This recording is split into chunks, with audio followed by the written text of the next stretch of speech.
దేవుని బిడ్డలారా, యేసుక్రీస్తు ప్రభువారు ఈ భూమి మీదకి వచ్చిన తర్వాత అనేకమైన ప్రాంతాలను ఆయన దర్శించాడు. అనేకమైన ప్రాంతాలకు ఆయన వెళ్ళాడు. అనేక మంది గృహాలలోనికి ఆయన వెళ్ళాడు. ఎంతో మంది యేసు ప్రభువును తమ ఇండ్లలోనికి ఆహ్వానించుకున్నారు. ఎంతో మంది యేసు ప్రభుకు ఆతిథ్యం ఇచ్చారు. ఎంతో మంది యేసు ప్రభు దగ్గరకు వచ్చారు. ఎంతో మంది యేసు ప్రభును తమతో పాటు తీసుకెళ్ళిన వాళ్ళు చాలా మంది ఉన్నారు బైబిల్లో. హల్లెలూయా. అయితే దేవుని బిడ్డలారా, బైబిల్ గ్రంథంలో యేసు ప్రభును తన ఇంటిలోనికి ఆహ్వానించుకొని కూడా మేలు పొందనటువంటి వాడు ఒకడు ఉన్నాడు. ఆయన ఎక్కడికి వెళ్ళినా అక్కడ అద్భుతం చేయకుండా వెనక్కి రాలేదు. శ్రద్ధగానండి. యేసు ప్రభు ఏ స్థలంలోకి వెళ్ళినా ఆ స్థలంలో అద్భుతం చేయకుండా వెనక్కి రాలేదు. ఎన్ని ఆటంకాలు వచ్చినా అక్కడ చెయ్యాలనుకున్నటువంటి పని చేయకుండా యేసు ప్రభు ఎన్నడూ వెనక్కి అడుగు వేయలేదు. హల్లెలూయా. మీకు కొన్ని సంఘటనలు నేను మీకు జ్ఞాపకం చేస్తాను దేవుని బిడ్డలారా. మొన్న శనివారం గురువారం జరిగినటువంటి ప్రార్థనలో నేను ఒక అద్భుతమైనటువంటి వర్తమానం మనం నేర్చుకున్నాం. యేసు ప్రభు వారు గెరాసేనుల దేశానికి వెళ్ళడానికి ప్రయాణం అయ్యాడు. ఏ దేశం? గెరాసేనుల దేశం. ఆ ప్రాంతానికి వెళ్ళాలంటే దేవుని బిడ్డలారా, సముద్రం దాటి వెళ్ళాలంటే ఇప్పుడు గెరాసేనుల దేశం ఇటు పక్కన ఉంటే యేసు ప్రభు అటు పక్కన ఉన్నాడు. ఇప్పుడు అవతల నుంచి యువతలకు రావాలా ఆ దేశం వెళ్ళాలంటే. యేసు ప్రభు వారు ఆ దేశానికి వెళ్ళడానికి ప్రయాణం అయ్యాడు. రాత్రికాల సమయంలో దేవుని బిడ్డలారా, భయంకరమైనటువంటి తుఫాను చెలరేగింది. శ్రద్ధగానండి. ఆయన పగలంతా పరిచర్య చేశాడు. పగలంతా 5 రొట్టెలు 2 చేపలు 5,000 మందికి పంచిపెట్టడం, దేవుని బిడ్డలారా ఎంతో మందికి వాక్యాన్ని బోధించడం, ఎన్నో అద్భుతాలు చేయడం. అలసిపోయాడు అనమాట. పగలంతా తిరిగి అలసిపోయి ఆ ధోనిలోనికి వచ్చిన తర్వాత పడవలోకి వచ్చినాక ఆయన చక్కగా కాసేపు రెస్ట్ తీసుకుందాం అన్నట్టు నిద్రపోయిండు. నిద్రపోయిన తర్వాత భయంకరమైన తుఫాను చెలరేగింది. ఆయన సముద్రం మీద ప్రయాణం అవగానే భయంకరమైన తుఫాను చెలరేగింది. అలాంటి పరిస్థితుల్లో ఇప్పుడు 2 ఆప్షన్స్ ఉన్నాయి. ఒకటి, తుఫాను ఇచ్చినా పర్లేదులే, లెక్క చేయకుండా వెళ్దామంటే మధ్యలో ఏం జరిగిద్ది ఎవరికి తెలీదు. అది రోడ్డు మీద తుఫాను వచ్చినప్పుడే మనం బయటికి వెళ్ళడానికి సాహసించాం. అలాంటిది సముద్రంలో తుఫాన్ అంటే మామూలుగా ఉంటుందా? భయంకరమైన పరిస్థితులు. ఒక్కొక్క అలా 30-40 అడుగుల ఎత్తుకు ఎగసిపడేటటువంటి పరిస్థితులు కూడా సముద్రంలో ఉంటాయి. అలాంటి సమయంలో ఆగిపోదామా అంటే ఆగడానికి ప్రభువుకి ఇష్టం లేదు. ఆ సముద్రాన్ని దాటుకొని ఆ తుఫాన్ను జయించుకొని అవతల ఒడ్డుకి వెళ్ళాడు. ఎంతమంది కొరకు వెళ్ళాడు? ఒక్కరి కొరకే. సేన అనే దెయ్యాలు పట్టినవాడు అక్కడ ఉన్నాడు. ఎవ్వడు వాడిని బాగు చేయలేకపోతున్నాడు. ఎవ్వడ వల్ల కావట్లేదు. ఆ ప్రాంతానికి వెళ్ళి వాడిని ఆ దయ్యముల నుండి, ఆ భయంకరమైన పరిస్థితుల నుంచి విడిపించి మరలా తిరిగి వస్తాడు. ప్రభు స్తోత్రం చెప్పండి. హల్లెలూయా. అక్కడికి వెళ్ళి ఆ వ్యక్తిని బాగు చేయడానికి మధ్యలో భయంకరమైన తుఫాన్ అడ్డు వచ్చింది. ఆగడా? అట్లట్లేదు.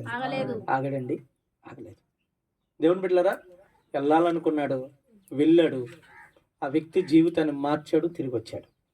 ఒకరోజు యేసు ప్రభు వారు దారిలో వెళ్తూ ఉన్నప్పుడు యాయీరు అనేటటువంటి ఒక వ్యక్తి వచ్చాడు. యాయీరు అనే ఒక వ్యక్తి. ఆ వ్యక్తి సమాజ మందిరపు అధికారి అని బైబిల్ గ్రంథంలో రాయబడింది. సమాజ మందిరపు అధికారి. ఆయన సామాన్యమైనటువంటి వ్యక్తి కాదు, ఒక అధికారి. హల్లెలూయా. ఒక అధికారి యేసు ప్రభు దగ్గరకు వచ్చాడు.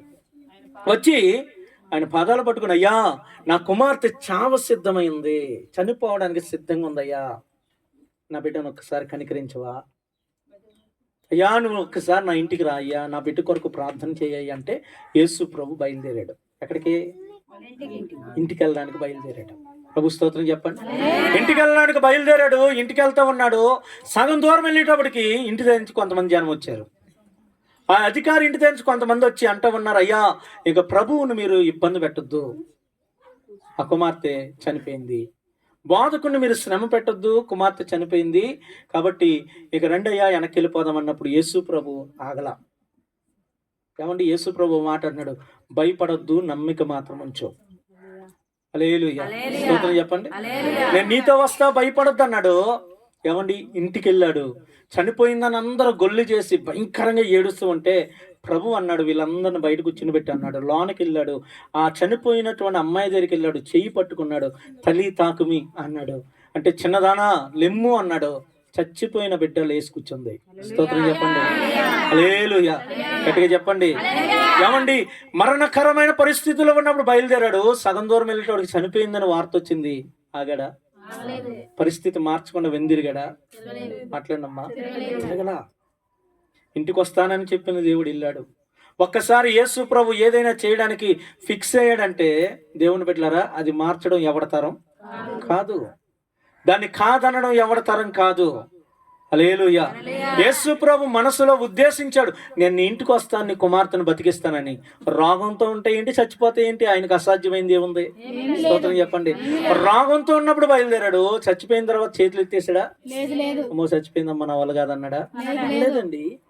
ప్రభు ఎక్కడికి వెళ్తే అక్కడ, ఏ ఇంటిలోకి వెళ్తే ఆ ఇంటిలో ఎన్నో అద్భుతాలు చేశాడు. పేతురు యొక్క అత్తగారి ఇంటికి వెళ్ళాడు. ఆమె భయంకరమైన జ్వరంతో మంచం పట్టేసింది, లేవలేని పరిస్థితిలో ఉంది. ఆమె చెయ్యి పట్టుకోగానే లేచి కూర్చుంది. జ్వరం ఆమెను వదిలేసి వెళ్ళిపోయింది. హల్లెలూయా. మార్కు సువార్త 2వ అధ్యాయంలో ఒక ఇంట్లోనికి యేసు ప్రభు వెళ్ళాడు. ఇల్లంతా జనాలతో నింపబడింది. దేవుని బిడ్డలారా, ఆ ఊరిలో జాగ్రత్తగా, ఆ ఊరిలో ఒక పక్షవాతంతో బాధపడుతున్న ఒక వ్యక్తి ఉన్నాడు. ఏమండి, వారి యొక్క స్నేహితులు అనుకున్నారు, ఒరే ప్రభువు మన ప్రాంతానికి వచ్చాడు కాబట్టి ఎంతటి రోగమైనా ఈయన బాగు చేయగలడు కాబట్టి ఇదిగోరా ఈ మన ఫ్రెండ్ని ఆయన దగ్గర పట్టుకెళ్ళిపోదాం అనుకున్నప్పుడు ఇల్లంతా జనంతో నింపబడి ఉన్నారు. కానీ యేసు ప్రభు దగ్గరికి రాలేని పరిస్థితుల్లో పైకి ఎక్కారంట. పైన కప్పు తీశారు, ఓపెన్ చేశారు. ఓపెన్ చేసే పైనుంచి మంచానికి తాళుగట్టి ఆయన ఉన్నటువంటి ఇలా కూర్చుంటే ఆయన ముందు దిగేలా పెట్టారు. స్తోత్రం చెప్పండి. హల్లెలూయా. పక్షవాత రోగంతో పడిపోయినటువంటి వ్యక్తిని ప్రభు నీ పాపాలు క్షమించాను లేచి నడవమనగానే లేచి నడిచాడు. ప్రభు స్తోత్రం చెప్తామా. కాళ్ళు చేయి పడిపోయినాయండి, వంకర్లు పోయినాయి, లేవలేని పరిస్థితిలో ప్రభు వెను తిరగలేదు. హల్లెలూయా. గట్టిగా స్తోత్రం చెప్పండి. దేవుని బిడ్డలారా, యోహాను సువార్త 9వ అధ్యాయంలో 42 సంవత్సరాల నుంచి పుట్టుకతో గుడ్డువాడైనటువంటి ఒక వ్యక్తి దేవుని బిడ్డలారా దేవాలయంలో ఉన్నాడు. ఎక్కడున్నాడమ్మా? దేవాలయంలో భిక్షం అడుక్కుంటూ ఉన్నాడు. గుడ్డువాడు. ఎన్నో ప్రాంతాలకు తిరిగారు, ఎక్కడికి వెళ్ళినా సరే బాగవలేదు. అక్కడ ఒక అద్భుతమైన మాట రాయబడి ఉంటుందండి. ఏంటి ఆ మాట అంటే చూడండి, యోహాను సువార్త 9వ అధ్యాయము. యోహాను సువార్త 9వ అధ్యాయంలో ఒక అద్భుతమైన మాట రాయబడి ఉంటుంది. 32వ వచనం.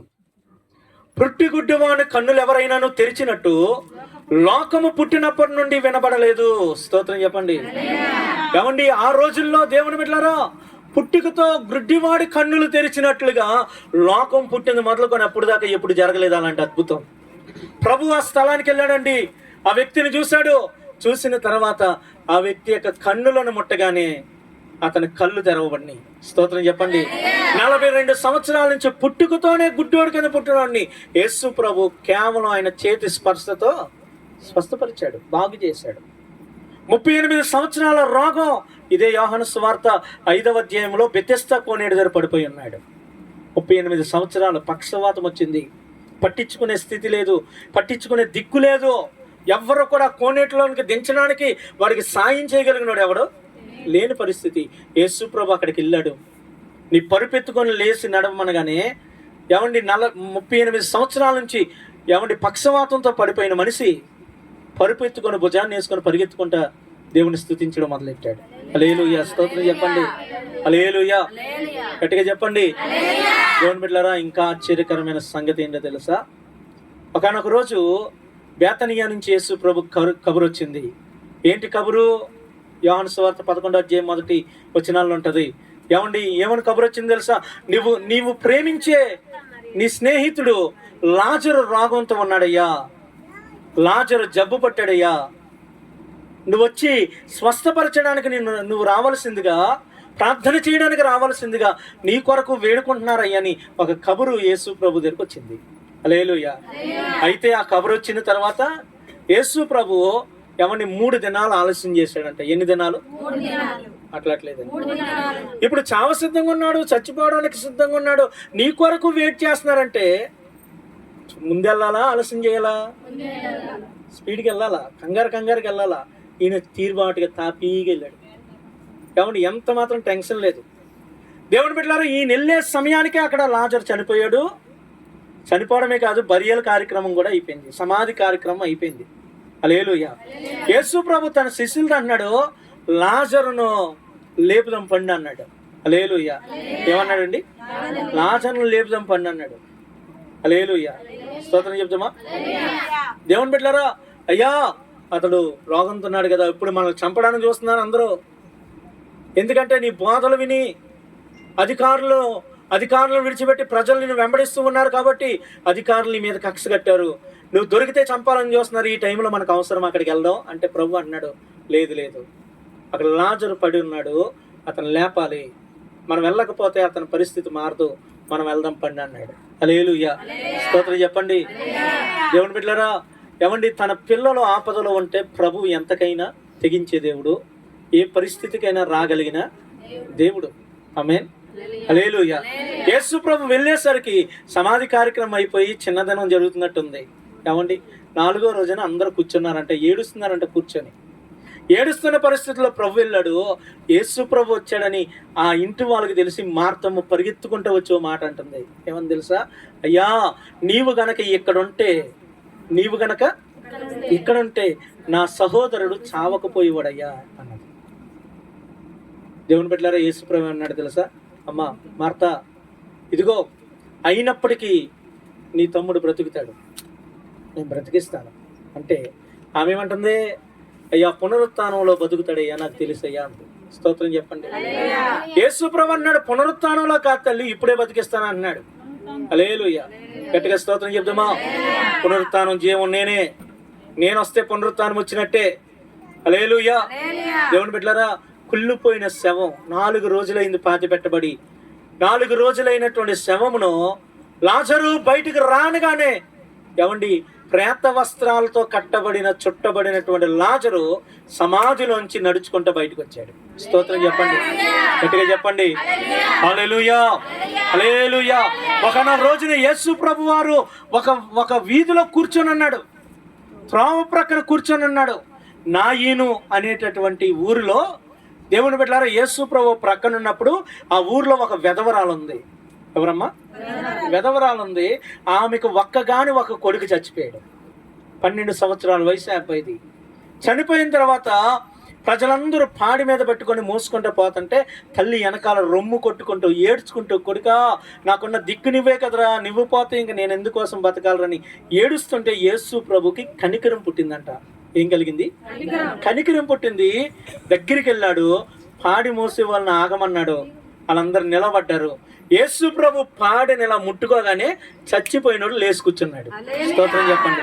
హల్లెలూయా. చచ్చిపోయి పాడి మీద మోసుకెళ్తున్నాడు, పాడి మీద లేచి కూర్చున్నాడండి. ప్రజలందరూ ఆశ్చర్యం. దేవుని బిడ్డలారా, ఇవన్నీ నేను ఎందుకు జ్ఞాపకం చేస్తున్నాను తెలుసా? యేసు ప్రభు ఎక్కడుంటే అక్కడ అద్భుతాలు జరిగినాయి. ఎక్కడుంటే అక్కడ తన పిల్లలను, తన ప్రజలను బాగు చేశాడు. ఎక్కడుంటే అక్కడ అనేక మంది జీవితాల్లో ఎన్నో కార్యాలు జరిగినాయి. కానీ బైబిల్ గ్రంథంలో యేసు ప్రభుని తన ఇంటికి పిలుచుకున్న ఒకడి జీవితంలో అద్భుతం ఏం జరగలేదు. ఒకే ఒకడు ఉన్నాడు. మా వింటున్నారా? బైబిల్లో ఒకడు ఉన్నాడు. వాడు యేసుని తన ఇంటికి పిలుచుకున్నాడు. యేసు ప్రభు వాడి ఇంట్లో ఉన్నాడు, కానీ వాడి జీవితంలో ఏ మేలు చేయలేదు. శ్రద్ధగా వింటున్నారా? ఎంతమందికి అర్థమవుతుంది? యేసు ప్రభుని ఎక్కడ పిలిచాడు? ఇంటికి పిలుచుకున్నాడు. యేసు ప్రభు అతని ఇంటికి వచ్చాడు. ఇంకోటి ఏంటంటే, బైబిల్ గ్రంథం చెప్తుంది కుష్టి రోగి అయిన సీమోను అని ఉంటది. ఏ రోగి? మాట్లాడలేదండి. యేసు ప్రభు ఎవడి భోజనానికి పిలిస్తే వెళ్ళినోడు, వాడు ఎలాంటి వాడు తెలుసా? కుష్టి రోగి అయిన సీమోను. పరిసయ్యుడు అంటే వాక్యాన్ని ఉపదేశించేవాడు. ఒక లెక్కలో పాస్టర్తో సమానం. అర్థమైందండి? దేవుని వాక్యం ఉపదేశించేవాడు పాస్టర్ గారు లెక్క, లేదా సంఘ పెద్ద లెక్క. దానికి తోడు దేవుని బిడ్డలారా, అతను ఒక రోగంతో బాధపడుతున్నాడు, కుష్టి రోగం. ఆ వ్యక్తి యేసుక్రీస్తు ప్రభు వారిని తన ఇంటికి పిలుచుకున్నాడు. సైలెంట్లో పెట్టాము. మీ దగ్గర మొబైల్స్ ఉంటే దయచేసి సైలెంట్లో పెట్టుకోండి, లేదా స్విచ్ ఆఫ్ చేస్తే మీరు ధన్యులు. స్తోత్రం చెప్పండి. హల్లెలూయా. దేవుని బిడ్డలారా, యేసు ప్రభువును తన ఇంటికి పిలుచుకున్నాడు. అతను రోగం ఉందా లేదా? అమ్మా, మత్తయి సువార్త 8వ అధ్యాయంలో యేసు ప్రభు త్రోవ గుండా వెళ్తుంటే కొండ మీద ప్రసంగం అయిపోయింది, కింద దిగాడు. యేసు ప్రభు వెళ్తామంటే ఆ ఊరు బయట ఒక కుష్ఠోడు యేసు ప్రభు ఎదుటికి వచ్చాడు. శ్రద్ధగానండి అమ్మా.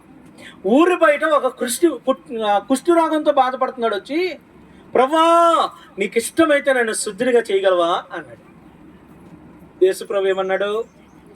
నాకు ఇష్టమే, నీవు శుద్ధుడవ కమ్మని వానిని ముట్టి బాగు చేశాడు.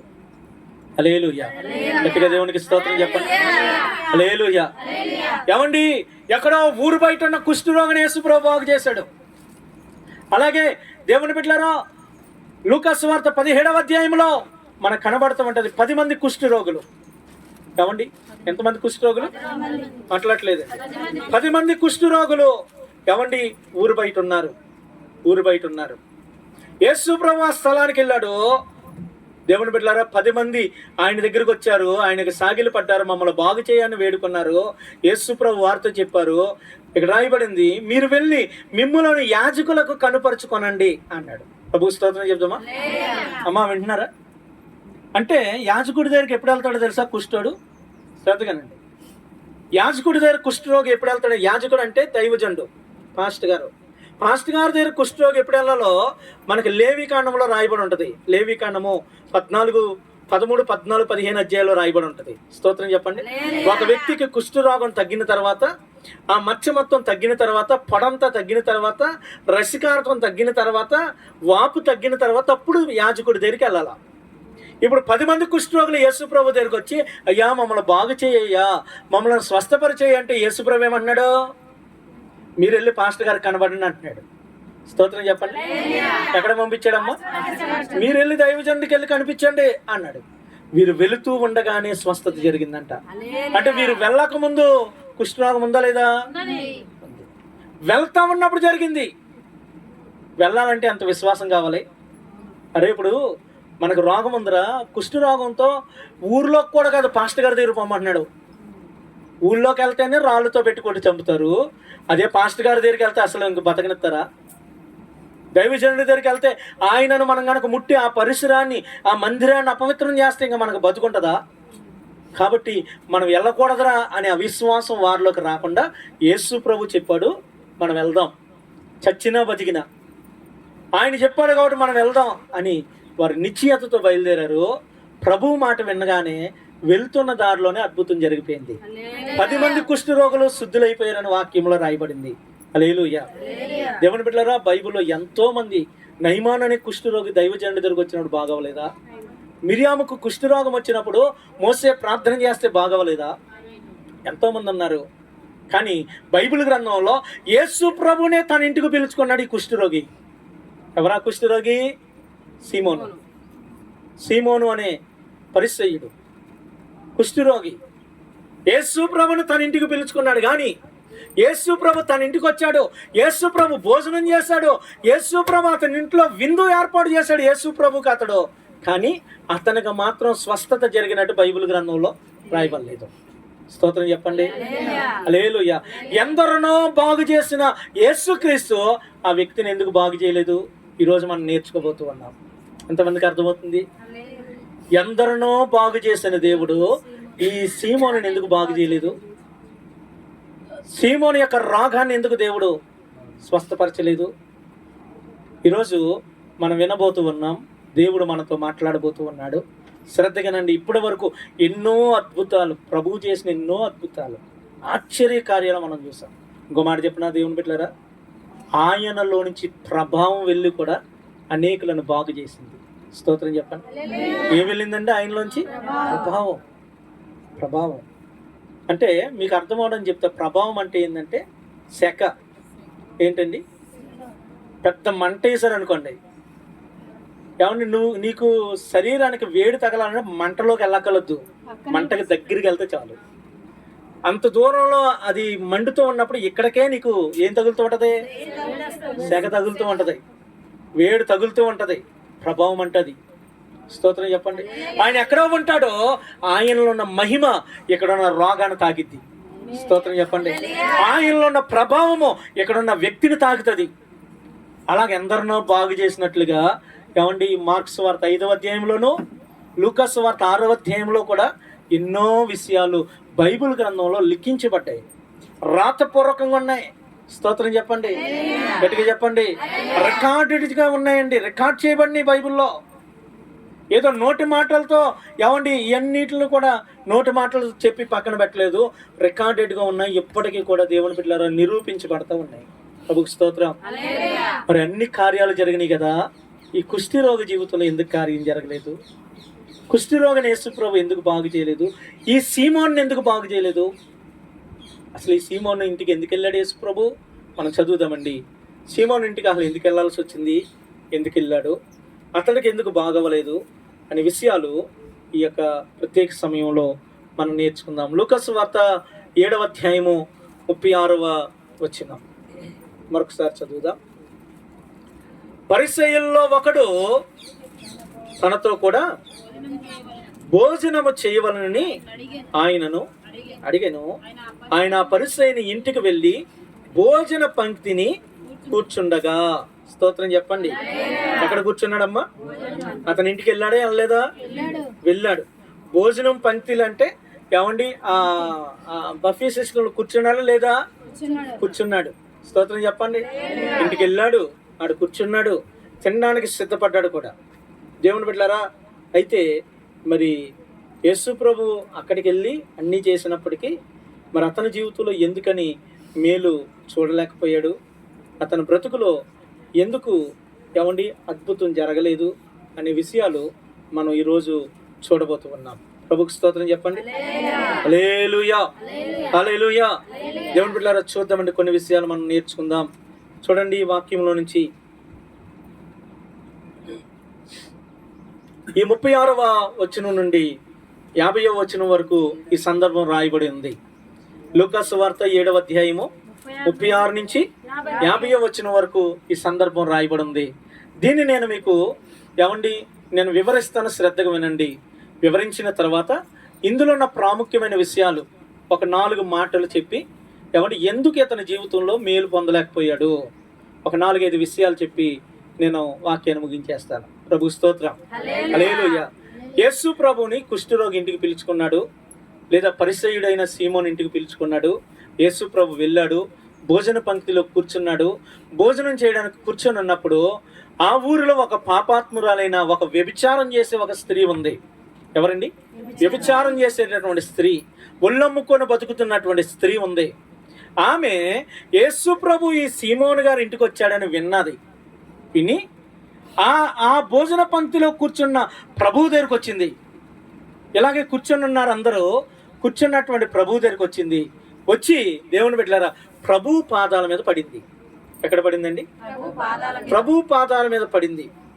ప్రభు పాదాల మీద పడి దేవుని బిడ్డలారా ఆమె ఏడుస్తూ ఉంది. ఏం చేస్తుందమ్మా? ఒకటే ఏడుస్తుంది. కళ్ళంట నీళ్లు కారుతూ ఉన్నాయి. ఆ నీళ్లు ఎన్ని నీళ్లు కారినాయి అంటే ఆ నీళ్లతో యేసు ప్రభు పాదాలు తడిసిపోయినాయి. స్తోత్రం చెప్పండి. ప్రభు పాదాలు తడిసిపోయినాయి.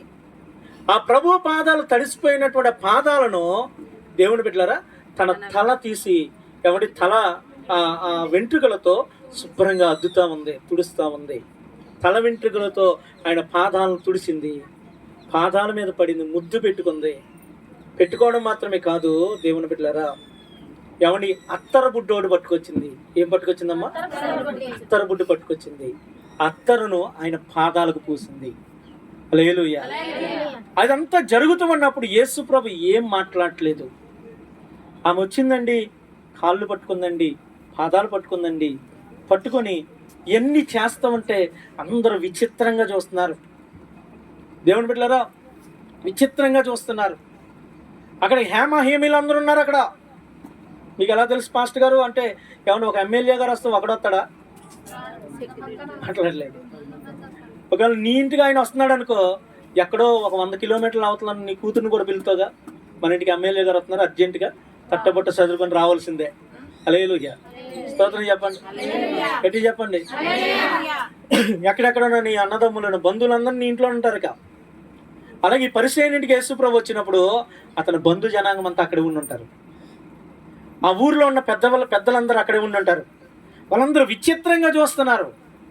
చూస్తుంటే ఈ సీమోను పక్కన వాళ్ళతో మాట్లాడుతున్నాడండి. ఏమని మాట్లాడుతున్నాడో తెలుసా? అరే, ఇతను నిజంగా ప్రవక్త అయితే, ఇతను నిజంగా దేవుడైతే అసలు వచ్చిన ఆమె ఎలాంటిది ఈయనకు తెలియదా?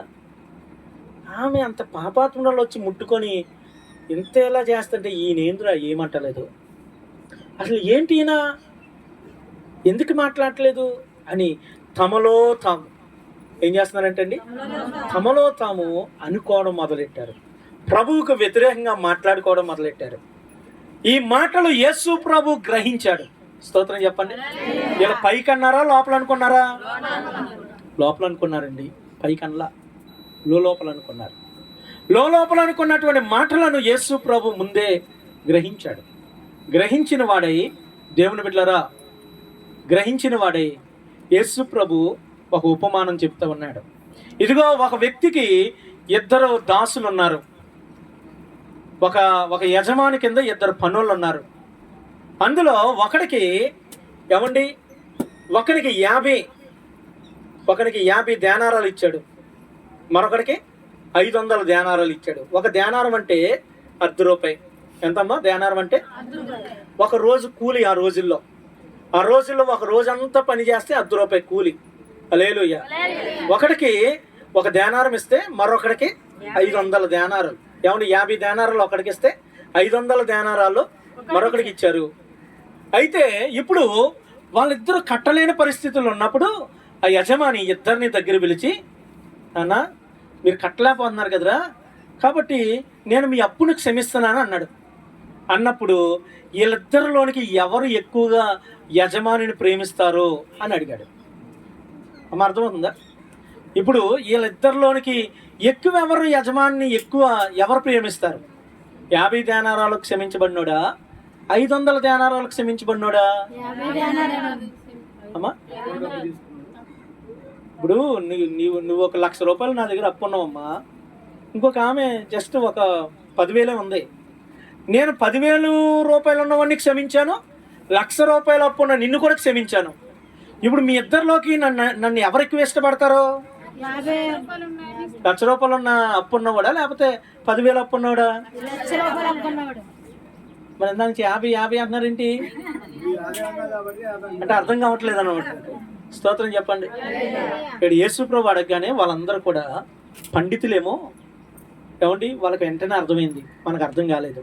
స్తోత్రం చెప్పండి. వాళ్ళకి వెంటనే అర్థమై వాళ్ళు అన్నారు, ఎవడైతే ఎక్కువ క్షమించబడ్డాడో ఆ ఎక్కువ క్షమించబడినోడు ఎక్కువ ప్రేమిస్తాడయ్యా అన్నాడు. అప్పుడు యేసు ప్రభు వెంటనే అన్నాడు, ఏమన్నాడు తెలుసా? సీమోను, నీవు నన్ను నీ ఇంటికి విందుకు పిలిచావు, భోజనం చేయడానికి పిలిచావు. నేను నీ ఇంటికి వచ్చాను, నువ్వు నన్ను ఎదుర్కోవడానికి వచ్చావా? ఎదరికి ఒక 2 అడుగులు ముందుకు వచ్చావు, నా కోసం రాలేదు. నీ ఇంటికి వచ్చాను, నా పాదాలకు నీళ్ళు ఇచ్చావా? ఇలేదు. నేనే నీళ్ళు తీసుకొని కడుక్కున్నాను. పోనీ కాళ్ళు చేతులు కడుక్కున్నాను కదా, తుడుచుకోవడానికి ఏమైనా తిండేమైనా ఏంటంటారు అది, టవలో ఏమైనా ఇచ్చావా? ఇవ్వలేదు. ఏమండి, నేనే అటు ఇటు అనుకున్నాను. స్తోత్రం చెప్పండి. నీ ఇంటికి రాగానే మనకు ఒక ఆచారం ఉంది, ఎవరైనా ఇంటికి వస్తే ఇలా హక్ చేసుకొని ముద్దు పెట్టుకుంటారు కదా.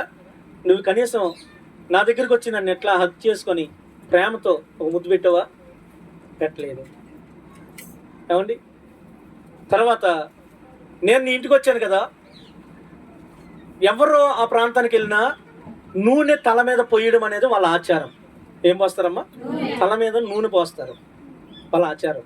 నీ ఇంటికి వచ్చాను కదా, నూనెతో నా తల అంటావా? నా తలకు నూనె ఏమన్నా పూసావా? ఇలా. కానీ ఇదిగో ఈ ముందు చూసావా, నేను వచ్చిన దగ్గర నుంచి నా పాదాలు విడిచిపెట్టలేదు. స్తోత్రం చెప్పండి. నువ్వు కనీసం నన్ను హగ్ చేసుకోలేదు, కానీ ఈమె నా పాదాలు పట్టుకుంది, నా పాదాలు విడిచిపెట్టలేదు. తన యొక్క నువ్వు నాకు నీళ్ళు ఇవ్వలేదు, ఈమె కన్యలతో నా కాళ్ళు కడిగింది. స్తోత్రం చెప్పండి. హల్లెలూయా. నాకు తుడుచుకోవడానికి టవల్ ఇవ్వలేదు, ఈమె విలువైన తన తలకూరులతో నా యొక్క పాదాలను తుడిచింది. నువ్వు నా ఏమండి చెంప మీద ముద్దు పెట్టుకోలేదు, కానీ ఈమె నా పాదాలను ముద్దు పెట్టుకుంటానే. నువ్వు కనీసం నా తల మీదకి ఇంత నూనె పోయలేదు, ఈమె విలువైన అత్తరు తెచ్చి నా పాదాలకు పూసింది.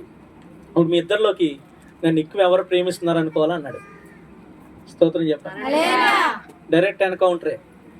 అర్థమైందండి. ఇప్పుడు మీ ఇద్దరిలోకి ఎవరు ఎక్కువ ప్రేమిస్తున్నారు నన్ను? మీరు చెప్పండి. ఎవరు ఎక్కువ ప్రేమిస్తున్నారు? ఈ మాట అడగగానే సీమోను మొహం మాడిపోయింది. ఒరే, యేసుప్రభు నా ఇంటికి వచ్చాడు కాబట్టి నాకు ఘనత వస్తుంది అనేసి అందరం పిలుచుకుంటే యేసుప్రభు ఒక్క దెబ్బతో ఏం చేశాడు? గాలి తీశాడు. హల్లెలూయా, స్తోత్రం చెప్తామా? ఏమండి, వెంటనే అన్నాడు, ఈ స్త్రీ నీకన్నా ఎక్కువ నన్ను ప్రేమించింది కాబట్టి నీకు మేలు చేయాలని వచ్చాను, ఆ మేలు ఈమె పొందుకోబోతుంది. స్తోత్రం చెప్పండి. నేను వచ్చింది నీ ఇంటికి వచ్చాను, నా ద్వారా మేలు పొందాల్సింది నువ్వు, కానీ నీకన్నా ఎక్కువ ప్రేమ ఇప్పుడు నాకు దొరికింది, ఆ ప్రేమకు ఇప్పుడు నా మేలు వెళ్ళిపోతుంది అన్నాడు దేవుడు. స్తోత్రం చెప్తామా? హల్లెలూయా, దేవునికి స్తోత్రం చెప్పండి. దేవుని బిడ్డలారా, ఇది సందర్భం, ఇక్కడ జరిగిన సందర్భం ఇది. ఏమండి, ఇప్పుడు ఇందులో నుంచి ఎందుకని వ్యక్తి మేలు పొందలేదో ఇప్పటికే మీకు అందరికీ అర్థమైపోయింది. హల్లెలూయా, స్తోత్రం చెప్తామా దేవుని బిడ్డలారా? ఏమండి, గట్టిగా చెప్పండి హల్లెలూయా. దేవుని బిడ్డలారా, మనము యేసు ప్రభు దగ్గరకు వచ్చామా లేదా, లేదా దైవజనుడు మన ఇంటికి వచ్చాడా, యేసు ప్రభు నువ్వు రావాలి యేసయ్య అని పాడామా లేదా పక్కన పెడితే, నీ ఇంటికి వచ్చిన ప్రభువుని, నీ ఇంటికి వచ్చిన దైవజనుడిని, నీవు కలిగి ఉన్నటువంటి ప్రభువుకి నీ ఇంటిలో ఎలాంటి గౌరవం ఇస్తున్నావు అనేది చాలా ప్రాముఖ్యం. స్తోత్రం చెప్పండి. ఏమండి, దేవుణ్ణి ఆహ్వానించుకున్నావండి, నువ్వు నీ ఇంటికి వచ్చింది సామాన్యమైనోడా? భూ ప్రపంచాన్ని పరిపాలించేవాడు కదా, ఒక కాన్స్టిట్యున్సీని పరిపాలించేవాడు కాదు, ఒక నియోజకవర్గాన్ని పరిపాలించేవాడు కాదు, ఒక రాష్ట్రాన్నో దేశాన్నో పాలించేవాడు కాదు, ప్రపంచాన్ని పరిపాలించేవాడు కదా. అంత గొప్ప దేవుని నీ ఇంటికి పిలుచుకున్నప్పుడు నువ్వెంత ఆయనకి రెస్పెక్ట్ ఇవ్వాలి, ఎంతగా ఆయనను నువ్వు గౌరవించాలి, ఎంతగా సన్మానించాలి. అనేకుల జీవితాల్లో ఈరోజు ప్రభువు దగ్గరకు వస్తున్న ఎందరో బ్రతుకుల్లో మేలు కలగకపోవడానికి ఒక ప్రాముఖ్యమైన కారణం ఏంటో తెలుసా?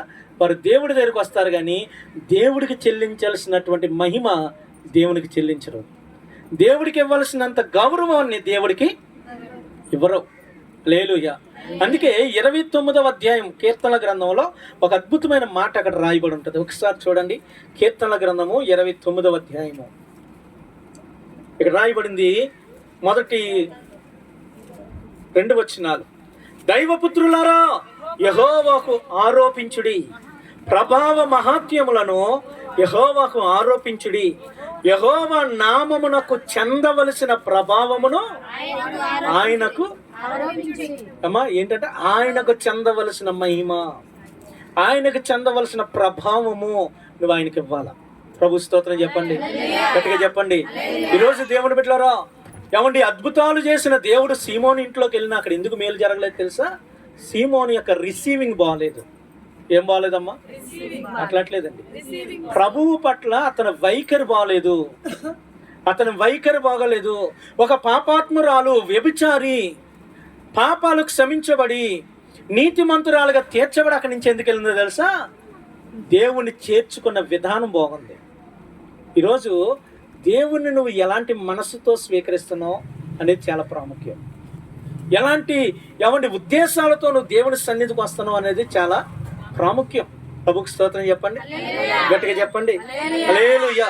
దేవుని బిడ్డలారా, వీరిలో ఉన్నటువంటి కొన్ని విషయాలు ఏంటంటే, ఈ సీమోను విందుకైతే పిలిచాడు కానీ అక్కడ జరిగిన సందర్భాన్ని బట్టి ఏమంటున్నాడు? ఈ నిజంగా ప్రవక్తేనంటావా అంటే ఈయనకి ఏమొచ్చింది ప్రభు మీద? ఇప్పుడు అనుమానం.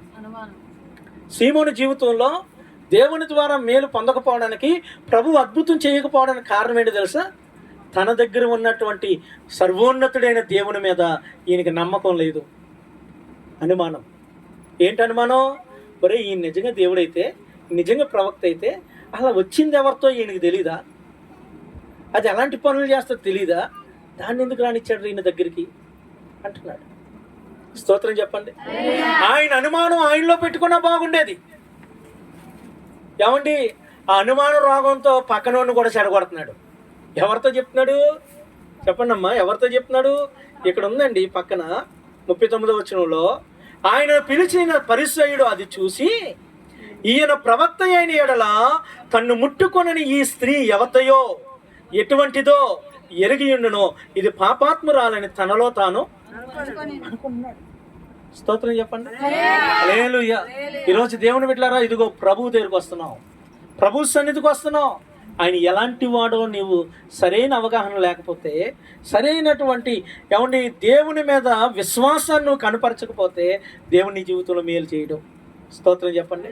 నీ జీవితంలో దేవుని కార్యాలు ఆగిపోతాయి. ప్రభువు యొక్క ఉన్నతమైనటువంటి కార్యాలు నీ జీవితంలో ఆగిపోతాయి. స్తోత్రం చెప్దామా? గట్టిగా చెప్పండి హల్లెలూయా.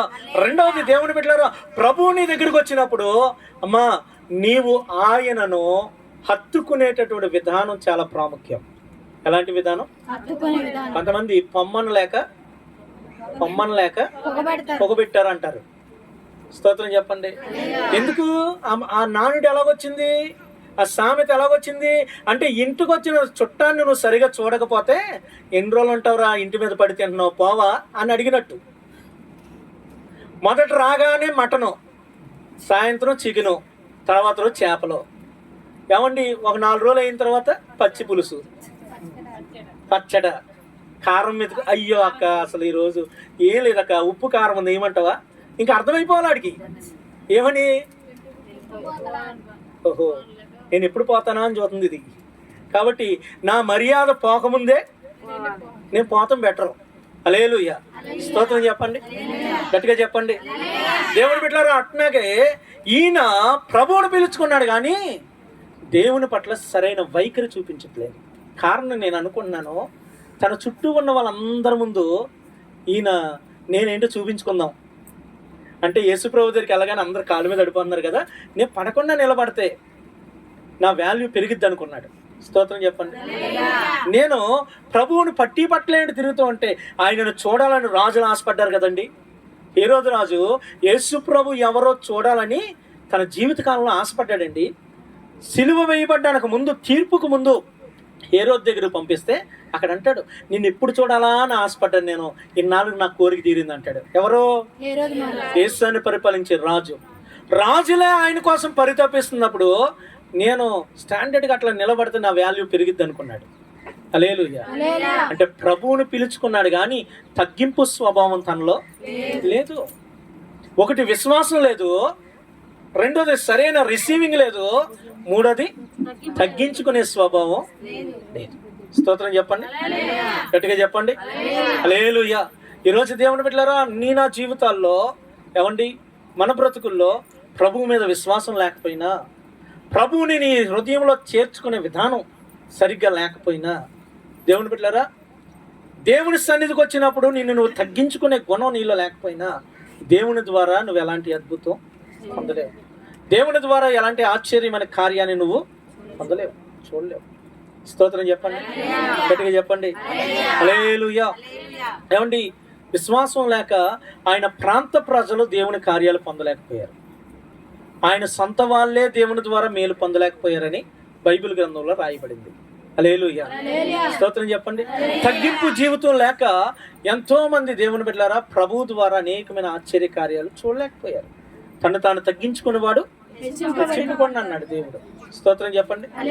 ఈరోజు దేవుని బిడ్డలారా, మన బ్రతుకుల్లో అద్భుతాలు జరగాలన్నా, చూడాలన్నా దేవుని యొక్క కృప మన మీదకి రావాలన్నా మనలో తగ్గింపు చాలా ప్రాముఖ్యం. ఇప్పుడు ఈయనకి ఎందుకు జరగలేదో మనకు అర్థమైపోవాలంటే, అసలు ఈమెకి ఎందుకు జరిగిందో మనం తెలుసుకుంటే ఈయన ఏం కోల్పోయాడో మనకు అర్థమవుతుంది. ప్రభు ఇతనిలో ఏం చూడాలనుకున్నాడో మనకు అర్థమవుతుంది. యేసు ప్రభు వీళ్ళిద్దరిని కంపేర్ చేశాడో చేయలేదా? అట్లట్లేదండి, వీళ్ళిద్దరిని కంపేర్ చేశాడు. ఏమండి ఈ రెండిట్ల మధ్య తేడాలు రాయండి అని క్వశ్చన్లో వస్తూ ఉంటాయి, పరీక్షల్లో ప్రశ్నలు వస్తూ ఉంటాయి. ఏమండి డిఫరెన్సెస్ రాయండి ఈ రెండు ఎలిమెంట్స్ మధ్య అనేసి వస్తూ ఉంటాయి. హల్లెలూయా. ఈ రెండు వస్తువుల మధ్య ఉన్న తేడాలు ఏంటో రాయండి అనేసి వస్తూ ఉంటాయి. అలాగే ఇక్కడ సీమోన్ని, ఇక్కడ పాపాత్మురాలైన స్త్రీని పక్క పక్కన పెట్టి వీళ్ళిద్దరి మధ్యలో ఉన్న వ్యత్యాసాన్ని దేవుడు మాట్లాడాడు. స్తోత్రం చెప్పండి. ఏమండి ఈమె కనుపరిచిన భక్తి ఎలా ఉందో మనం ఒకసారి చూడగలిగితే చూడండి. ఇక్కడ రాయబడినటువంటి మాటల్లో దేవుని బిడ్డలారా 44వ వచనం, ఆ స్త్రీ వైపు తిరిగి సీమోనుతో ఇట్లా, నేను ఈ స్త్రీని చూచుచున్నావే, నేను నీ ఇంటిలోనికి రాగా నీవు నా పాదాలకు నీళ్ళు లేదు కానీ ఈమె తన కన్నీళ్లతో నా పాదములను తడిపింది. స్తోత్రం చెప్పండి హల్లెలూయా. ప్రభువు మొట్టమొదటి నేరం మోపుతున్నాడు సీమోను మీద. ఏమండి మొదటి నేరం, నన్ను నీ ఇంటికి పిలిచాగాని నువ్వు నా కాళ్ళకి నీళ్ళు ఇవ్వలేదు. స్తోత్రం చెప్పండి. మరి ఈమెను ఎందుకు నేను ప్రేమిస్తున్నాను తెలుసా? ఈమె నీళ్లు కాదు, ఈమె మామూలు పైపులో నీళ్లు కాదు, కన్నీళ్ళనే నా కోసం దారిపోస్తుంది. అనేకులు ప్రభు దగ్గరకు వస్తారండి, కఠినాత్మలా కూర్చుంటారు, ఆ గంట 2 గంటలు కూర్చొని వెళ్ళిపోతారు. ప్రభు ఎదుట వారి యొక్క కన్నీటిని దేవుని సన్నిధిలో కార్చరు. ఎక్కడ కారుస్తారు? పక్కింట్లో, స్నేహితుల దగ్గర, అన్నదమ్ముల దగ్గర, ఏమండి అక్కడ ఏడుస్తూ ఉంటారు. ఈమె ఎక్కడ ఏడవాలో ఈమెకి తెలుసు. మా అర్థం ఉందా? ఈమెకి ఏం తెలుసు? ఎక్కడికి వెళ్ళి ఏడుస్తే నా కన్నీళ్ళకు విలువ పెరిగిద్దో ఈమెకి తెలుసండి. ప్రభువు దగ్గరికి వచ్చి కన్నీళ్ళు గారుస్తుంది. స్తోత్రం చెప్పండి. ఈరోజు నువ్వు దేవుని సన్నిధికి వచ్చి నీవు ఆయన పాదాల మీద పడి నువ్వు కన్నీటితో ఆయనను వేడుకోకపోతే నీ సమస్య నుంచి నువ్వు ఎలా బయటకు రాగలుగుతావు? ఈమె సమస్య మామూలు సమస్య కాదండి. ఏమండి ఒక 2 టాబ్లెట్లు కొనుక్కొని తెచ్చుకొని వేసుకుంటే మా తీరిపోయే సమస్య కాదు. ఏంటి ఈమె సమస్య? ఒక వ్యసనం, ఒక పాపం, వ్యభిచారి అనే ఒక నింద. అర్థమవుతుందండి? ఎవడు ప్రేమించలేనటువంటి గుణం. ఈమె ఎవత్తయో, ఈమె ఎట్టిదో. అబ్బా ఎంత రెస్పెక్ట్ అండి. ఏమండి ఎంత రెస్పెక్ట్, ఎంత గౌరవం సంపాదించుకుంది ఈమె.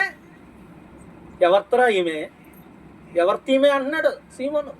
అంటే ఆమె విలువది ఆ ప్రాంతంలో. దేవుని బిడ్డలారా, ఆమెకి కొదువు ఉన్నది అది. కానీ ఇదంతా కూడా ఈమె చేసినటువంటి 5 పనుల్లో కొట్టుకుపోయింది. స్తోత్రం చెప్పండి. 5 పనుల్లో కొట్టుకుపోయిందండి. ఈమె గురించి వివేకానంద గారు ఏమండి అమెరికా దేశంలో ఉపన్యాసం చేస్తూ శ్రద్ధగానండి, స్వామి వివేకానంద అమెరికాలో ఉపన్యాసం చేస్తూ ఒక మాట అన్నాడు. ఏమన్నాడు తెలుసా? యేసు ప్రభు యొక్క చరిత్రను చదువుతుంటే నాకు ఒక స్త్రీ సువార్తల్లో నేను చదివాను. ఆమె తన కన్యలతో యేసయ్య పాదాలు కడిగిందని నేను చదివి నేను చాలా సంతోషపడ్డాను. ఎందుకో తెలుసా? ఒకవేళ నేనే గనక ప్రభువు ఉన్న కాలంలో పుట్టుంటే, యేసు ప్రభు కాలంలో గనక నేను జన్మించుంటే, నేను ఆయన పాదాల కన్నీటితో కాదు, నా గుండెను చీల్చి వచ్చిన రక్తముతో ఆయన పాదాలు కడిగివ్వని అన్నాడు. స్తోత్రం చెప్పండి. హల్లెలూయా. స్వామి వివేకానంద జీవిత చరిత్రలో ఈ లెసన్ ఉంటుంది, ఈ పారాగ్రాఫ్ ఉంటుంది. తప్పకుండా చదవండి దొరికితే. స్తోత్రం చెప్పండి. హల్లెలూయా. దేవుని బిడ్డలారా, యేసు ప్రభువు ఎదుట హేమీలందరూ తగ్గుతుంటే వీడికి తగ్గింపు లేదు. హేమీలందరూ ఆయన పాదాల దగ్గరకు వస్తుంటే, దేవుని బిడ్డలారా, ఈ వ్యక్తి ఏమండి నీళ్ళు ఇవ్వడం అనేది తగ్గింపుకు గుర్తు. తెలుసండి? నీళ్ళు ఇవ్వడం, పాదాలకు నీళ్ళు ఇవ్వడం అనేది తగ్గింపుకు గుర్తు. స్తోత్రం చెప్పండి. బైబిల్లో ఎలీసాకు ఒక పేరు ఉందండి. ఎలీసాకు ఒక పేరు ఉంది. ఏలియా చేతుల మీద నీళ్లు పోసేవాడు. మా ఏంటి? చేతుల మీద నీళ్లు పోసేవాడు. హల్లెలూయా. అది తనను తాను తగ్గించుకోవడానికి గుర్తు. ఈ వ్యక్తి యేసు ప్రభుకి నీళ్ళు ఇవ్వలేదంట. అంటే వాళ్ళలో ఏం లేదండి, మరి ఈమెలో ఏముంది? తగ్గింపు ఉందండి. పాదాల మీద పడిపోయింది, కన్నీళ్లు గారుస్తుంది, పశ్చాత్తాపడిపోతుంది. స్తోత్రం చెప్పండి. యేసు ప్రభు పాదాల మీద పడగానే ఈమెలో ఎక్కడ లేని పశ్చాత్తాపం. అయ్యా, నేను పాపాత్మురాలనయ్యా, నేను ఎంతో భయంకరమైన బ్రతుకుతున్నానయ్యా, ఈరోజు నీ సన్నిధికి వచ్చానయ్యా అనే పశ్చాత్తాపం ఆమె కన్నీళ్ళ ద్వారా చూపిస్తుంది. ప్రభు స్తోత్రం చెప్దామా? గట్టిగా చెప్పండి. హల్లెలూయా. గట్టిగా దేవునికి స్తోత్రం చెప్దాం. దేవుని బిడ్డలారా, ఈమె యొక్క పశ్చాత్తాపం చూశాడు ప్రభు. ఈమెలో ఉన్నటువంటి తగ్గింపును చూశాడు. తర్వాత ఇంకేం చూశాడండి? ఏమంటే తల వెంట్రుకలతో తుడిచిందంట. దేంతో తుడిచిందమ్మా? తల వెంట్రుకలతో తుడిచింది. ప్రభుకి స్తోత్రం. హల్లెలూయా. దేవుని బిడ్డలారా, ఆడవాళ్ళు ఎక్కువగా ఇష్టపడి దీన్ని మాట్లాడలేదు. ఏమండి బైబిల్ గ్రంథంలో మీరు జడలు అల్లుకోవద్దు అని ఒక మాట రాయబడి ఉంటుంది. జడలు అల్లుకోవద్దు. ఏమండి వెలగల వస్త్రాలు, విచిత్రమైన వెలగలిగిన వస్త్రాలు మీరు ధరించొద్దు అనే మాటలు పౌలు గారు సంఘాలకు రాశాడు. ఎందుకు రాశాడండి ఆ మాటలు? జడలుకుంటే ఏంటి ప్రాబ్లం ఏంటి? ఏమండి మంచి వస్త్రాలు కట్టుకుంటే ప్రాబ్లం ఏంటి? అనేకులు ఈరోజు ఈ మాటలను ఎత్తుబట్టి అనేకులు మాట్లాడుతూ ఉన్నారు. ఏంటి ప్రాబ్లం ఏంటి? ప్రాబ్లం మనకు కదండి.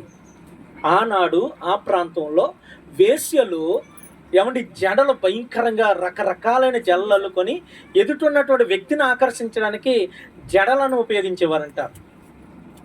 జడల్లో అనేకమైనటువంటి విధానంలో మోడల్స్లో ఏమండి జడలు వేసుకొని రంగురంగుల విచిత్రమైన బట్టలు, వెలగలిగినటువంటి బట్టలు వారు కట్టుకొని రోడ్ల మీద నిలబడుతూ ఉన్నప్పుడు ఏమండి ప్రభు దగ్గరికి వచ్చినటువంటి వీళ్ళు, అరే నేను దేవుడి దగ్గర పొందాను కదా, మంచి వస్త్రాలు మంచి ఖరీదైన బట్టలు వేసుకొని వెళ్ళాలని ఏలో బట్టలు వేసుకొని మంచిగా జడలు దూకొని వస్తుంటే ఎవరెవరో అర్థం కాకపోయేదంటే అసలు వాళ్ళెవర్రా వీళ్ళెవర్రా అర్థం కాకపోయేదంట.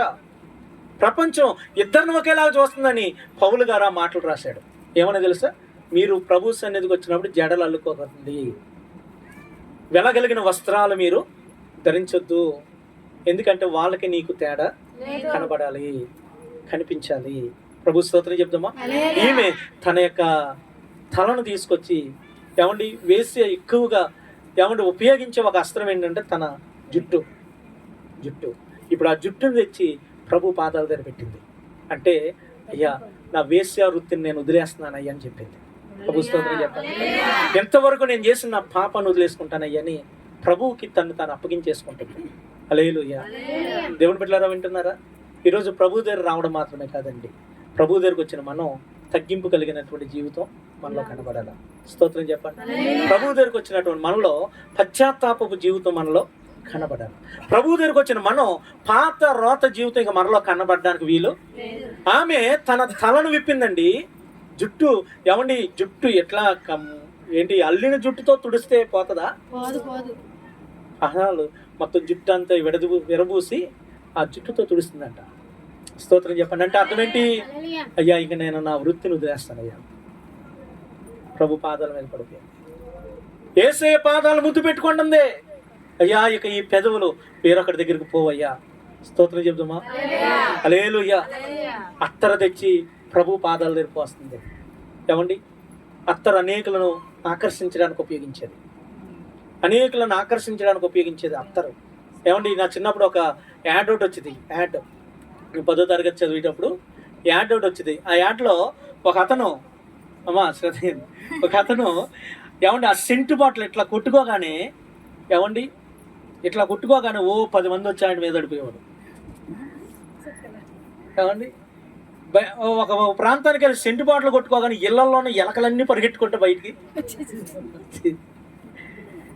చిన్నప్పుడు 10వ తరగతి ఏమన్నా ఇంటర్మీడియట్ వయసులో ఆ యాడ్ వచ్చింది. అంటే ఒక 20-25 సంవత్సరాల కిందట. హల్లెలూయా. స్తోత్రం చెప్పండి.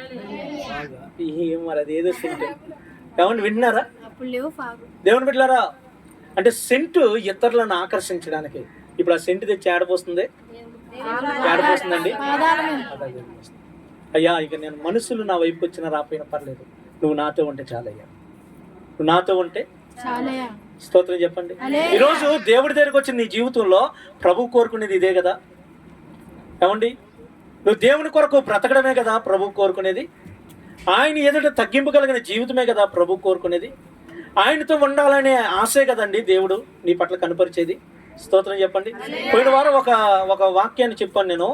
అందులో ఒక మాట నేను చెప్పాను. మన తండ్రికి ఒక ఆశ ఉంది. ఏంటి ఆశ తెలుసా? నా పిల్లలు నా దగ్గర ఒక రోజు. అందుకే 6 రోజులు నువ్వు కష్టపడి పనిచేయి, 7వ రోజు నాది. ఆ రోజు తప్పకుండా నువ్వు నా దగ్గర ఉండాల్సిందే అన్నాడు. స్తోత్రం చెప్పండి. ఇప్పుడు మనం అడగొచ్చు, ప్రభువా నేను పనికి వెళ్తానయ్యా నా కుటుంబం పోషించబడింది, నేను పనికి వెళ్ళకపోతే నా అవసరాలు ఎలా తీరుతాయి, నా అప్పులు ఎలా తీరుతాయి, నా ఇబ్బందులు ఎలా తీరుతాయ్యా అని కనుక నువ్వు అడుగుతావేమోనని ప్రభు ముందే చెప్పేశాడు. ఏమన్నా తెలుసా? నా సన్నిధిలో ఒక దినం గడుపుతా 1000 దినాల కన్నా. అంటే నువ్వు ఒక్క రోజు నా సన్నిధికి వచ్చి నా కుమారుడా నాతో కనుక నువ్వు అంటే 1000 దినాల కూలి, 1000 దినాల ఆశీర్వాదం నేను నీకు ఇస్తాను అంటాడు. స్తోత్రం చెప్పండి, గట్టిగా చెప్పండి అమ్మా. హల్లెలూయా, హల్లెలూయా. దేవుని బిడ్డలారా, ఇప్పటికీ ఒక చిన్న మాట చెప్తానండి. మా నాన్నగారు రిక్షా నడుపుతారు. మీకు తెలిసో తెలీదో మా డాడీ రిక్షా నడుపుతాడు. ఏమండి ఇప్పటికీ నాకు ఇంతంత పెద్ద పిల్లలు ఉన్నప్పటికీ మేము ఇంటికి వెళ్ళామనుకోండి, మా నాన్నకి పరిస్థితులు బాగుండపోయినా కొబ్బరి నూనె వేస్తాడు, కారం ఆడించుకొస్తాడు, చింతపండు కొనుక్కొస్తాడు. ఏమండి ఇంకా ఇక్కడ కావలసిన కొబ్బరికాయలు ఒలుస్తాడు, ఒక 10-20. అర్థమవుతుందా? మరలా మేము వచ్చే టైంకి ఒక 1000-2000 ఛార్జీలకి రెడీ చేస్తాడు. అంటే ఏంటి ఇదంతా, ఏంటి నా దగ్గర లేవు కదా అనుకోవచ్చు కదా. మన మా ఆనందకి పుట్టినరోజు జరిగింది. మా వాడికి మేము ఏమంటే ఒక ఇంట్లో క్లాత్ ఉంటే 2 చొక్కాలు కుట్టించాం. ఒక 2 ప్యాంట్లు వెళ్ళి పాస్టమ్ గారు కొనుక్కొచ్చింది. మా నాన్న 3 జతల బట్టలు కొన్నాడు. 8 జతలు, 3 జతల బట్టలు, ఒక సైకిలు, బర్త్డే గిఫ్ట్. ఏంది ఇది అంటే తండ్రి ప్రేమ ఎలా ఉంటుందో తెలుసా? పిల్లలుగా నువ్వు తండ్రి దగ్గరికి వెళ్తే నీకు కావలసినవి అన్నీ ఇచ్చి పంపించాలనే ఆశ. స్తోత్రం చెప్పండి. అరే నా బిడ్డ ఈరోజు కూలూరులు కొన్ని నా దగ్గరికి వచ్చాడరా, నా బిడ్డ అవసరాలకు తగినంత నేను ఇవ్వాలా. స్తోత్రం చెప్పండి. నా కుమారుడు ఇక్కడి నుంచి వెళ్ళిన తర్వాత వెతుక్కోకూడదు, దీని కొరకు ఆలోచన, అయ్యో నేను పని మానేస్తాను ప్రభు దగ్గరికి వెళ్ళాను ఈ రోజు ఏంటి అని తడుముకోకూడదు. వాడికి కావాల్సింది నేను సమకూర్చాలని ఆశ. స్తోత్రం చెప్పండి. మేము అక్కడికి వెళ్ళి ఒక 2 రోజులు 3 రోజులు ఒక వారం రోజులు ఉన్న తర్వాత ఇక్కడే ఉన్నారు కదా, వారం రోజులు ఇంటికి వెళ్తే ఏం తింటారని ఇవన్నీ తెస్తాడు. వద్దునా అన్నా సరే వినిపించుకోడు, అన్నీ తెస్తాడు, అన్నీ తెచ్చి మూటలు కడతాడు. హల్లెలూయా. మాకేమో అరే మేము పెట్టాల్సిన వయసులో మా నాన్న దగ్గర మేము తెచ్చుకోవడం ఏంటరా అని ఆలోచన మాకుంటే, ఏమన్నా మా నాన్నకేమో లేదు మా అబ్బాయి వచ్చాడు కదా, మా పిల్లలు వచ్చారు కదా, వాళ్ళకి ఇవ్వాలా. స్తోత్రం చెప్పండి. హల్లెలూయా. ఇది తండ్రి మనసు అండి, తండ్రి మనసు ఇది. నువ్వు ప్రభు సన్నిధికి వస్తే నీ తండ్రి నీకు ఏది తక్కువ చేయడం. స్తోత్రం చెప్పండి. ఈమె ఒక పాపపు జీవితంతో ప్రభు దగ్గరికి వచ్చింది. ఎలాగెళ్ళింది? 49వ వచనంలో ఏమండి, నీ పాపములు క్షమించబడి ఉన్నవి అని ఆమెతో చెప్పాను. స్తోత్రం చెప్పండి. ఏమండి ఎందుకు క్షమించాడు? 47వ వచనంలో ఆమె విస్తారంగా ప్రేమించాను. ఎలా ప్రేమించిందంట? మాట్లాడలేదండి. స్తోత్రం చెప్పండి. ఈరోజు క్రైస్తవుల్లో ఏమండి ఒక తెగులు ఉంది. సంఘాల్లో క్రైస్తవుల్లో ఉన్న ఒక భయంకరమైన తెగులు ఏంటో తెలుసా? పక్కనోడు చేసినంత భక్తి చేస్తే చాలు. మన భక్తిని కూడా పోల్చుకుంటాం. విన్నారా? ఇప్పుడు ఎవరైనా ఆలస్యంగా వచ్చారనుకోండి, లేపి అమ్మ ఏంటి లేట్ అయింది అన్నాను అనుకో, ఆమె కూడా ఆలస్యంగా వచ్చింది కదా అయ్యారు, ఏంటి మాట్లాడలేదు, నన్ను ఒక్కరిదాని అంటారేంటి, ఆమె రాలేదా? నీకు ఆమెతో పోలికేంటి? స్తోత్రం చెప్పండి. హల్లెలూయా. ఏమండి దేనికైనా ఏదన్నా అడిగామనుకో, ఆమె ఇచ్చిందా, ఆమె చేసిందా, ఆమె వచ్చిందా, ఏంటిది అంటే ఆమె చేసినట్టు నేను చేస్తే చాలు అనుకుంటున్నావు, చాలదు. సీమోను యేసు ప్రభు పట్ల విస్తారమైన భక్తి చూపించలేదు, ప్రేమ చూపించలేదు. కాబట్టి ప్రభు అతని ఇంట్లో ఉండి కూడా అతను జబ్బు తగల. ప్రభు అతని ఇంటికి వచ్చిన తర్వాత కూడా అతని జీవితంలో ఏది చేసినట్లేదు. ఈ అధ్యాయం ఎక్కడితో అయిపోయింది. సీమోను బ్రతుకులో ఒక్క మేలు కూడా దేవుడు చేసినట్టు మనకు లేదు. ఎందుకో తెలుసా? సీమోను విస్తారంగా దేవుని ప్రేమించలేకపోయాడు. స్తోత్రం చెప్పండి. తన చుట్టూ వారు చేసినంత భక్తే చేశాడు, తన చుట్టూ ఉన్న ప్రజల కొరకు భక్తి చేశాడు తప్ప, అరే నా భక్తి నా దేవుడు మెచ్చాలరా అన్నట్లుగా భక్తి సీమోను చేయలేదు. హల్లెలూయా. ఈరోజు ప్రభు సన్నిధికి వస్తాను, నీవు నీ పక్కన వాళ్ళతో నీకు అనవసరం. మొత్తం వస్తుందండి, లేకపోతే మానేస్తాను. నీకేంటి? దేవుని ద్వారా మేలు నీకు కావాలా, ఆమెకు కావాలా? నీకు కావాలనుకుంటే నువ్వు రావాల్సిందే, నువ్వు కావాలనుకుంటే నువ్వు భక్తి చేయాల్సిందే. 10 మంది నవ్వుతారు, 10 మంది హేళన చేస్తారు. నవ్వుతే నీకేంది? దేవుని బిడ్డలారా, పోయిన అంతకుముందు వారంలో మనం నేర్చుకున్నాం కదా, ఏమండి ఆ గోడ కడుతుంటే అనేకులు నవ్వారంట. తర్వాత ఆశ్చర్యపోయాడు. ఒరే 3.5 సంవత్సరాల్లో కట్టిన కంప్లీట్ అవ్వలేని గోడ 52 రోజులు ఎలా కట్టారా? ఆశ్చర్యపోయాడు. నీ బ్రతుకులో ఎన్నో సంవత్సరాలుగా తీర్చబడలేని సమస్యలు, నవ్విన అవమానాల పాలైనా నువ్వు ప్రభువును వదలకుండారా శీఘ్రంగా తొలగిపోతాయి. స్తోత్రం చెప్పండి. ఈ సీమోను బ్రతుకులో జరగలేని అద్భుతం ఈ పాపాత్మురాలైన స్త్రీలో జరగడానికి కారణం ఏంటంటే, ఆమె విస్తారంగా ప్రేమించింది, ఎక్కువగా ప్రేమించింది, గొప్పగా దేవుని కొరకు ఆశించింది. దేవుని సన్నిధిలో అతి ఎక్కువగా దేవుని విషయంలో శ్రద్ధ తీసుకుంది. తన పాపపు జీవితాన్ని ప్రభు పాదాల దగ్గర వదిలేసింది. ముద్దు పెట్టుకుంది, యేసు ప్రభువును కోరుకుంటుంది. అయ్యా నువ్వు నాకుంటే చాలయ్యా అని ప్రభువు దగ్గర వేడుకుంటుంది. హల్లెలూయా. తను తగ్గించుకుంటుంది, పశ్చాత్తాపడుతుంది, చేసిన తప్పు విషయంలో పశ్చాత్తాపడుతుంది. ప్రభు స్తోత్రం చెప్పండి, గట్టిగా చెప్పండి. హల్లెలూయా. ఈరోజు దేవుని బిడ్డలారా, ఏమండి ప్రాముఖ్యమైనటువంటి మాటలు మనం నేర్చుకుంటూ ఉన్నాం. బైబిల్ అంతట్లో మీరు చదవండి, ప్రభువు ఆ స్థలంలో ఉండి కూడా అద్భుతం జరగలేని ఒకే ఒక సందర్భం ఇదే. దేవుడున్న స్థలంలో అద్భుతం జరగలేని సందర్భం ఇది ఒకటే. బైబిల్ అంతా మీరు తిరగండి, మొత్తం తిరగండి, సువార్తలన్నీ చదవండి. ఆయన వెళ్ళిన ఏ స్థలంలో అద్భుతం చేశాడు. స్తోత్రం చెప్పండి. ఏ స్థలంలో అద్భుతం చేశాడు, ఇక్కడ తప్ప. కారణం ఏంటంటే వీడి యొక్క ప్రవర్తన దేవుని ఎదుట సరిగ్గా లేదు, రిసీవింగ్ బాగలేదు. ప్రభువుని ఏమండి ప్రభువు మీద అచంచలమైన విశ్వాసాన్ని కనపరచలేదు, దేవుని ఎదుట తగ్గించుకునే మనసు లేదు, దేవుని నుండి ఆశీర్వాదాన్ని ఆశించే గుణం లేదు. హల్లెలూయా. ఈరోజు వచ్చాం వెళ్తున్నాం అన్నట్టుంటే నీ జీవితంలో నువ్వు రావాల్సింది దేవుడి కోసం, ఆశించాల్సింది ప్రభువు నుంచే. హల్లెలూయా. నువ్వు ఎవరి కోసమో వస్తున్నా, ఏమండి ఎవరి కోసమో పోతానన్నట్లుగా నువ్వు వస్తే నీ జీవితంలో ఏ మేలు జరగదు. దేవునికి స్తోత్రం. హల్లెలూయా. దేవుని బిడ్డలారా, కాబట్టి ఏమండి ఈ యొక్క పగటికాల సమయంలో ప్రభు మనతో మాట్లాడుతున్నాడు. మనం అలా ఉండడం దేవునికి ఇష్టం కాదు, మనం అట్లా ఉండడం దేవునికి ఇష్టం కాదు. కాబట్టి ఇక్కడ ప్రభు రాయిస్తూ ఉన్నాడు, ఈమె నీకన్నా నన్ను ఎక్కువ ప్రేమించింది సీమోను, నీలో ఉన్న ప్రేమ కన్నా ఈమెలో ఎక్కువ ప్రేమ ఉంది. హల్లెలూయా. స్తోత్రం చెప్పండి.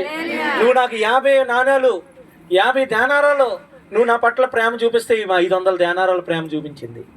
హల్లెలూయా. అందుకని నేను ఈమెను ఎక్కువ ప్రేమిస్తున్నాను అన్నాడు దేవుడు. ఫైనల్గా ఈమెను ఎక్కువ ప్రేమిస్తున్నాను అన్నాడు దేవుడు. ప్రభు స్తోత్రం చెప్పండి. ఈరోజు మరి నీ ప్రేమ ఎంత ఉంది?